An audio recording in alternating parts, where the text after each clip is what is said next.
कंचन के बेटे ऋषि की शादी कहीं नहीं हो रही थी। एक तो ऋषि मोटा, ऊपर से कमाई भी कोई खास नहीं। लेकिन कंचन को तो शौक था मॉडर्न बहू लाने का, और उसे एक दिन ऐसे लड़की मिल भी जाती है। हमें तो आपका ऋषि बहुत पसंद है, लेकिन मैं आपको साफ साफ बता देती हूँ, मेरी बेटी की शौक थोड़े से अलग है बहन जी। अरे बहन, हमें सब पसंद है। आपकी प्रियंका जैसी लड़की की तलाश मुझे कब से थी। जींस पहनकर अंग्रेजी में गिटर पिटर बोला करे।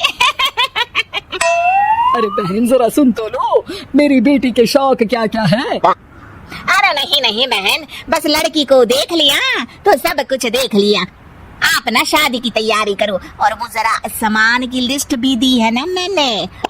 हाँ बहन जी, सारा सामान शादी से एक दिन पहले ही आपके दरवाजे आ जाएगा। मजा आ गया, मजा आ गया।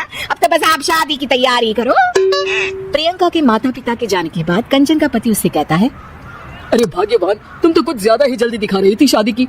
अरे बोलने तो देती, लड़की की माँ क्या बोलना चाह रही थी। अरे आप चुप रहिए जी, कुछ पता भी है आपको, बस मुफ्त में बोले जा रहे हैं। मेरी दोस्त शशि की बहू देखी, लंबी पतली और पढ़ी लिखी, हजारों में कमाई और संस्कारी भी।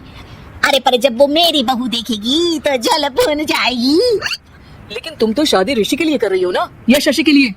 तुम्हारा लड़का कुछ कमाता भी नहीं है, और शरीर भी भगवान की दुआ से फूलता ही जा रहा है। फिर बोले आप, फिर बोले आप। मैंने कहा ना, प्रियंका जैसी जींस पहनकर अंग्रेजी झाड़ने वाली बहू किस्मत वालों को ही मिलती है। चुप रहिए आप।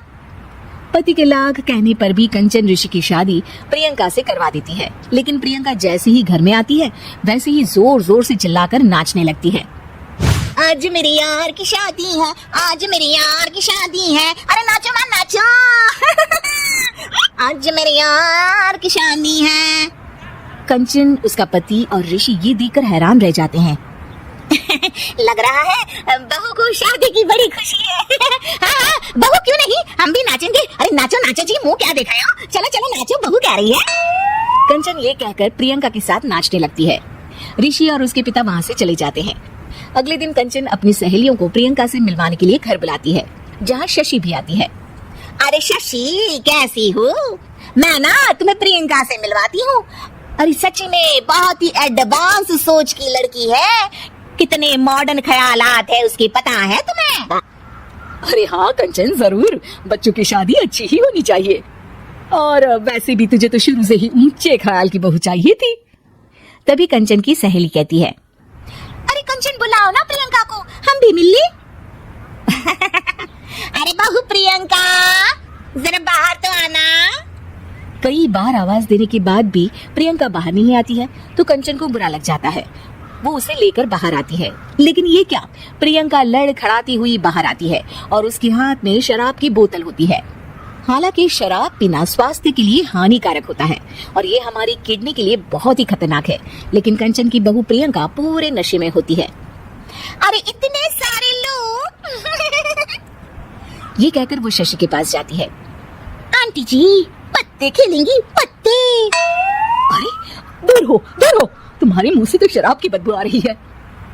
अरे कंचन, माना तुम्हें मॉडर्न बहू चाहिए, लेकिन आधुनिकता का मतलब ये तो नहीं ना। बुरा न मानना कंचन, तुम्हें पता था कि तुम्हारे बेटे की कमाई और शरीर दोनों ही ठीक नहीं है, तो तुम्हें उसी हिसाब के लड़के से शादी करवानी चाहिए थी। ऐसा कहकर सभी औरतें वहाँ से चली जाती है। तभी प्रियंका की माँ कंचन के घर आती है। अरे बहन जी, बड़ी चालाक निकली आप तो। बिना बताए अपनी पियक्कड़ बेटी मेरे लायक बेटे के गले में बांध दी। ओए होए, बड़ी आई बिना बताए। उस दिन जब मैं ये बात बता रही थी तो तुम तो सुनने को भी तैयार नहीं थी। अब भुगतो तुम। ये कहकर वो वहाँ से वापस चली जाती है। सबके जाने के बाद कंचन अपना सर पकड़ लेती है।